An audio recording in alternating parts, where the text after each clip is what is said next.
Good morning, this is Mrs. Cruz, and we are going to be reading Tuesday's test together right now.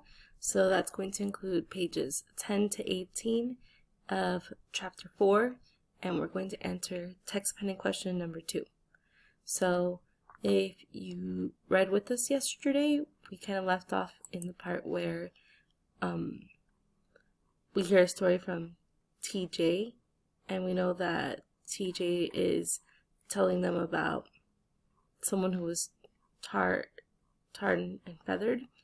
And although that's like a very scary incident, the Logan children are feeling happy because they were really scared that the Night Riders were there because of the bus incident. So they found out that the man was tarred and feathered for a different reason, so that leaves them feeling pretty happy. Okay, then for today, we are going to read up to page 18. So usually I look for my place so I could highlight it. Okay, so here's 18.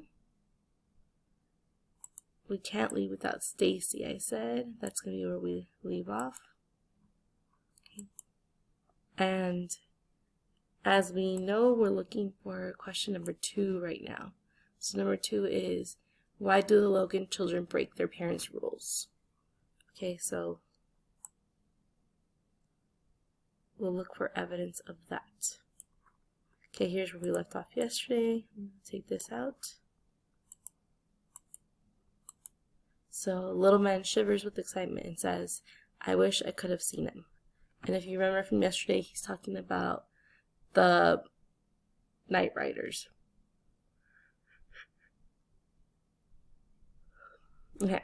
Well, I don't, declared Christopher John. In fact, I wish I'd never heard of no nightmen, or buses, or secrets, or holes in the road. And with that outburst, he stuffed his pudgy hands in his thin jacket, pressed his lips firmly together, and refused to say another word. After a few moments, Stacy said, What's keeping TJ? Alright, so if you read with us yesterday, we know that he said he had to go get his cap from the house. So he went back to the house to get his cap. And now Stacy's thinking he's taking too long, so he's wondering where he's at. The rest of us shrugged, then followed Stacy back up the porch into Mama's room. As we entered, TJ jumped. He was standing at the desk with Mama's W.E.B. Du Bois, the Negro, in his hands. That don't look like your cap, said Stacy. Aw, man, I ain't done nothing. Just looking at Miss Logan's history book, that's all. I'm mightily interested in that place called Egypt you've been telling us about, and them black kings that was ruling back then. Still talking, he casually put the book down and picked up his cap. All 4 of us looked accusingly at TJ, and he halted. Say, what's this? What's the meaning of sneaking on me like that anyway? Y'all think I was looking for them test questions or something? Shoot, a fellow would think you didn't trust him. Then, thrusting his arm around Stacy's shoulder, he chided, Friends gotta trust each other, Stacy, 'cause ain't nothing like a true friend. And with those words of wisdom, he left the room, leaving us to wonder how he had managed to slink out of this one. Okay, so what happens? They think that he's in there being suspicious, looking for some test answers, right? Okay, the morning after his arrival, Mr. Morrison had moved into the deserted tenant shack that stood in the south pasture. It was a sorry mess, that house. Its door hung sadly from a broken hinge, its porch floorboards were rotted, and its one-room interior was densely occupied by rats, spiders, and other field creatures. But Mr. Morrison was a quiet man, almost shy, and although Mama had offered him lodging in our house, he preferred the old shack. Mama sensed that Mr. Morrison was a private person, and she did not object to the move, but she did send the boys and me to the house to help clean it. Little man, Christopher John, and I took to Mr. Morrison immediately and had no objections to the cleaning. Anybody who was a friend of Papa's was well right in our book. Besides, when he was near, nightmen and burnings and midnight tarrings faded into a hazy distance. But Stacy remained aloof and had little to do with him. Okay, so this is an important word here. If you don't remember what aloof means, I would suggest looking it up because it's saying like, so far, little man, Christopher John, and Cassie like Mr. Morrison, but Stacy remains aloof, which means not friendly or forthcoming, cool and distant. So he thinks he's distant from him and has little to do with him. After the cleaning, I asked Mama if Christopher John, Little Man, and I could go visit Mr. Morrison, but she said no. But Mama, I want to know more about him, I explained. I just want to know how come he's so big. You know about as much as you need to know, she decided. As long as Mr. Morrison stays here, it's his house. If he wants you down there, he'll ask you. Don't know how come y'all want to go down there no way, Stacy said moodily as Mama was out of the hearing. 'Cause we like him, that's why, I answered, tired of his distant attitude toward Mr. Morrison. Then, as discreetly as I could, I said, What's the matter with you, boy, not liking Mr. Morrison? Stacy shrugged. I like him all right. Don't act that way. Stacy looked away from me. Don't need him here. All that work he doing, I could have done it myself. You couldn't have done no such thing. Besides, I looked around to be certain that Big Ma and Mama weren't near. Besides, Papa didn't just bring him here to do no work. You know how come he really here? Stacy turned toward me haughtily. I could have taken care of that too. I rolled my eyes at him, but held my peace. I didn't feel like a fight, and as long as Mr. Morrison was within hollering distance of the back porch, it made little difference to me what Stacy thought he could do. Okay, let's pause here. So there's some questions that might pop up, like one of them that you could ask is, why isn't he warm towards Mr. Morrison? That could be one. We can ask ourselves too, like, why does Cassie care that he's so close? Any of those questions. So why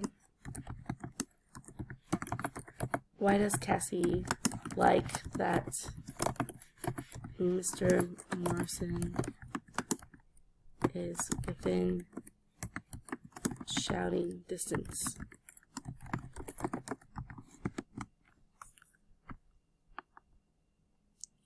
Okay.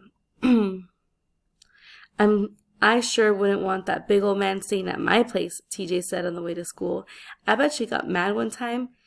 I betcha he'd get mad one time. He'd take old little man and swing him over that tree yonder like he was nothing but a twig. He laughed, then as little man set his lips and stared angrily. Of course, I could probably about do that myself. Couldn't neither, denied little man. Hush, man, said Stacy. TJ, leave man alone. Aw, I ain't bothering him. Little man's my buddy, ain't it, man? Little man scowled but didn't reply. TJ turned back to Stacy. Stacy, you ready for that history test? I hope so, said Stacy, but I keep forgetting them dates. Betcha I could help you if you'd be nice. How? You worse about them dates. TJ grinned, then slyly pulled a folded sheet of paper from his pocket and handed it to Stacy. Stacy unfolded it, looked at it curiously, then frowned. You planning on cheating? Well, nah, I ain't planning on it, said TJ seriously. Just if I gotta. Well, you ain't gonna, said Stacy, tearing the paper in two. Hey, what's the matter with you, man? Cried TJ, grabbing for the paper. But Stacy turned his back to him and tore the paper into bits, then deposited them into the gully. Man, that sure ain't right. I wouldn't do you that way. Maybe not, replied Stacy, but at least this way you won't get into trouble. TJ mumbled, If failing ain't trouble, I don't know what is. Little man Christopher John, Claude, and I were sitting on the bottom step of the 7th grade class building after school, waiting for Stacy and TJ, when the front door banged open and TJ shot out and tore across the yard. What's the matter with him? Asked Christopher John. Ain't he gonna wait for Stacy? The rest of the 7th grade, led by Little Willie Wiggins and Mo Turner, spilled from the building. There you go! Cried Little Willie as TJ disappeared on the forest road. Mo Turner yelled, Let's see where he's going. Then he and the 3 other boys dashed away in pursuit of TJ, but the others stood restlessly near the steps as if school had not yet ended. Hey, what's going on? I asked Little Willie. What's everybody waiting around for? And where's Stacy? Demanded Little Man. Little Willie smiled. Stacy inside with Miss Logan. He got whipped today. Whipped? I cried. Why can't nobody whip Stacy? Who done it? Your mama, laughed Little Willie. Mama? Christopher John, Little Man, and I exclaimed.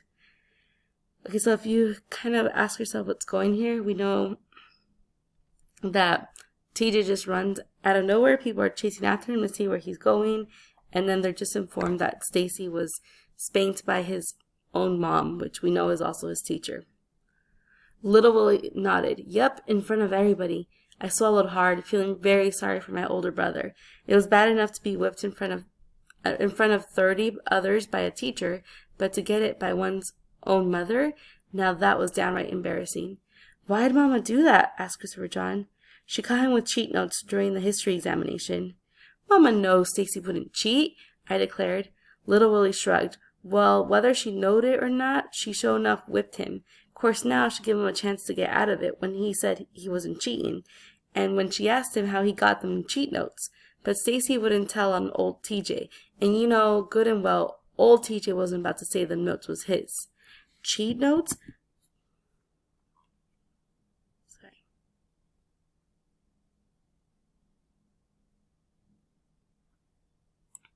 But how'd TJ get cheat notes? Stacy got rid of them things this morning. Come noontime, though, replied Little Willie. TJ was in them woods, busy writing himself another set. Me and Mo seen him. What the devil was Stacy doing with them? Well, we was in the middle of the examination, and old TJ slips out these cheat notes. Me and Clarence here was sitting right behind him, and TJ and seen the whole thing. Stacy was sitting right side of TJ, and when he seen them notes, he motioned TJ to put them away. At first, TJ wouldn't do it, but then he seen Miss Logan staring toward him, and he slipped Stacy the notes. Well, Stacy didn't see Miss Logan coming when he took them notes, and by the time he saw her, it was too late to get rid of them. Wasn't nothing Miss Logan could do but whip him. Failed him, too. And old TJ just sat there and ain't saying a word, interjected Clarence, laughing. But knowing Stacy, I betcha old TJ ain't gonna get away with it, chuckled Little Willie. And TJ knowed it, too. That's why he lit out of here like he done. And I betcha, hey, Stacy! Everyone turned as Stacy bounded down the steps. His square face was unsmiling, and there was no anger in his voice. When he asked quietly, anybody seen TJ?